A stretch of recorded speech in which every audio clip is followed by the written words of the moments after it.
Good day everybody, welcome to today's video. In today's video, I recently finished my 2003 Jeep TJ where I had installed a LS4 Tech motor, a 4.8 and a 4L60 transmission. And a lot of the questions I've been getting during the build is on parts I used, parts I bought and didn't use. So this video is just going to be about what parts I ended up buying but didn't use, but I'm going to explain why I didn't. There's nothing wrong with any of these products except for possibility of one. They will work for your build, all depending on how you set it up. Let's get started. All right, the first thing on the list is extra air intake parts. So originally I had bought a cheap cold air intake for an LS motor, and this is what was left of it. I got this tube right here and this long cone. But what happened is that in the situation how I ran mine, this cone is way too large. It's actually ridiculously too large. So I didn't need any of those. This rubber was from Novak Conversions. I have a rubber that I'm using, a 90, the same, that's from another kit. It's probably not as good as quality as this one, so this may be used in the future if the other one fails. And then of course I spent money on a 4-inch coupler as well that I did not use in the end because I had all these air intake pieces, and after I was done building something that worked, this was what was left over. So I really went down the rabbit hole with these. These are radiator hose connectors that I had numerous ideas that I was going to run the steam vent lines to them. I was going to run the Jeep temperature sender. I was even going to run the sender for the fan relay circuit, as I got my hand right there, but wasn't even close to fitting. I thought about drilling and tapping it. I had all these ideas, but in the end I decided, you know what, I'm not going to go that route. This is just too much work and I'm overthinking things as like normal. So in that bag was a fan control relay kit. I ended up not using that because I opted out to use the LS control circuits instead, mainly because the circuit breaker was not waterproof, so I purchased a circuit breaker that was waterproof, and then also the relay was not waterproof that came with the kit, but I had waterproof relays that I had purchased, so I used them instead. So there was nothing wrong with these parts, it's just that they weren't going to work out for me. This right here is just the fuel vent. I had an idea that I was going to build something, but I went a different route. No big loss there. So these are the parts I got from Novak Conversions that did not work for me. One was a shifter column linkage. This would go on the bottom of my 4L60, and it has this bar right there that you'd be able to adjust to fine tune your gear selection. And then this right here, I think Novak Custom makes it. This would go on your bell housing and then use your factory cable, but it's adjustable. Now, however, these do work, but ultimately for these to work, your engine has to be placed more forward. My engine was placed more backwards, so this was impossible to get on the bell housing because my bell housing was almost touching the firewall, so to speak. So if I was up about another inch or forward another inch, this probably could have worked and I could have used this setup. But in the end, I bought a Winters shifter and then completely redid it. So this is just heat tape. I had enough of some other stuff. This is a starter blanket, and this was supposed to wrap around your starter, but I found that once my starter was wrapped, there was no space left to fit the starter up properly. So that was kind of a bust. I ended up just using the stick-on heat shielding on the starter instead, and it seems to be holding out. These right here are to lengthen your O2 sensor wires. Now, however, I purchased these because I wasn't sure how my exhaust was going to go, where my O2 sensors were going to go, and just by thinking where the lines were underneath when I routed everything, I wasn't sure how long the O2 sensor wires were going to be at the time, so I ended up just buying these. They're not useless, but they may come in handy in the future. This was an energy suspension transmission bushing that I was going to use, but the way my setup is, there's no way I could possibly make that work, so that was kind of a waste.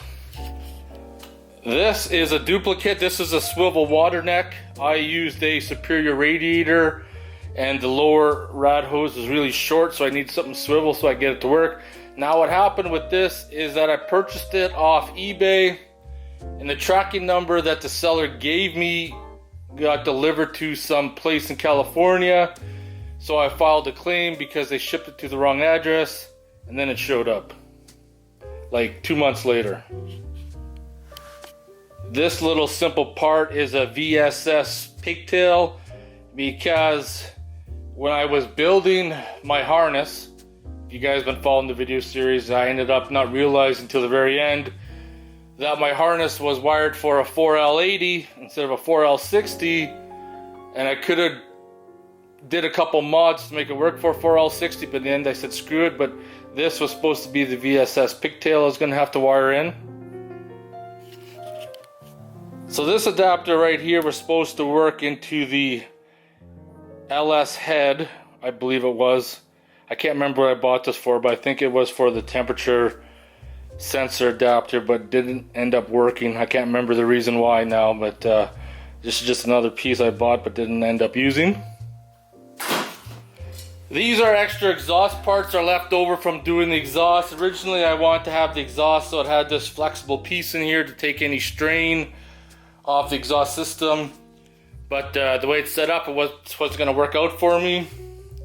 I was going to be fancy using all those clamps and stuff, but in the end, what I have working seems to be working. If something happens, I may have to put these in, but for right now, they're just kind of sitting idle. So, and these clamps will always come in handy for something.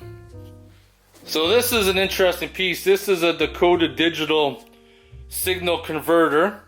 So as you can see how it's wired is that I was trying to figure out how I was going to do the VSS signal to the LS computer so the 4L60 could shift properly, because the Novak conversion kits, our advanced adapters kits, required you to disassemble the transmission, put a new output shaft in it, and I had just purchased a rebuilt transmission. I wasn't going to have it taken all apart again when it's like rebuilt. So in the end, I ended up doing kind of like a custom mod almost, but even that didn't work out too well because I had to machine it and mill it and everything else. But this would have taken care of that problem too, except the reason why I didn't go with this, because if I was out traveling somewhere on a long trip, let's say if I went to the Yukon or Alaska or somewhere and this failed, this is something I just cannot go out and buy. I'm not saying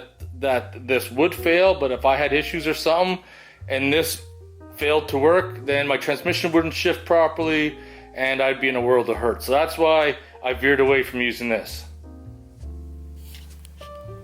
So this was a waste of money.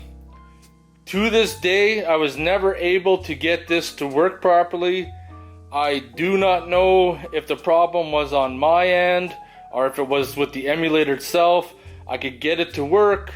I could reset the jumpers. As soon as I turned off the ignition, restarted it, it would no longer work. I would have to dial the little things out about a half a turn, dial it back, and come back and work. But as soon as you turned off the vehicle, that was it. It was done. So I don't know. I can't tell if it's, like I said, I don't know if the problem was on my end or on their end with this thing, but this was a waste of money. Never-ending supply of clamps. Not a big deal because you always need them for other projects and stuff. Lastly was the computer. This came with the motor when I purchased it. For someone to program it for me around here, it was actually more money than what I bought a computer already set up was. So they wanted at that time like $250 for someone to take out all the VATs and do all the programming and all that. And I got one off eBay for under $200 that I'm currently using still, that was all set up, ready to go, plugged her in, it's been working great. I now have HP tuners and I got a backup of the computer that I got. So if something ever happened to that one, I would have to buy some credits and then register this one and then write the program over top of that. So it's not really a waste. It's just a backup, I guess. So in the end, I didn't really have a lot of extra parts. Every time I was digging through that bin trying to find stuff, it always seemed like there was a lot in there, but once I actually took out the things that mattered, there wasn't really. So there you have it. I hope that explains some things for you. And obviously, if you guys been following the video series, you guys, this is will probably be the only super well documented LS swap in a Jeep TJ that you're going to see, where I showed every step of the way, every issue that I encountered, everything that I tried to do, everything that didn't work out, things that I corrected. This is probably going to be the most documented series that you're ever going to see on this, and there's a lot of videos on that topic. So I hope you guys enjoyed this video. If you have any questions or comments, post them below. I'll see you in the next one.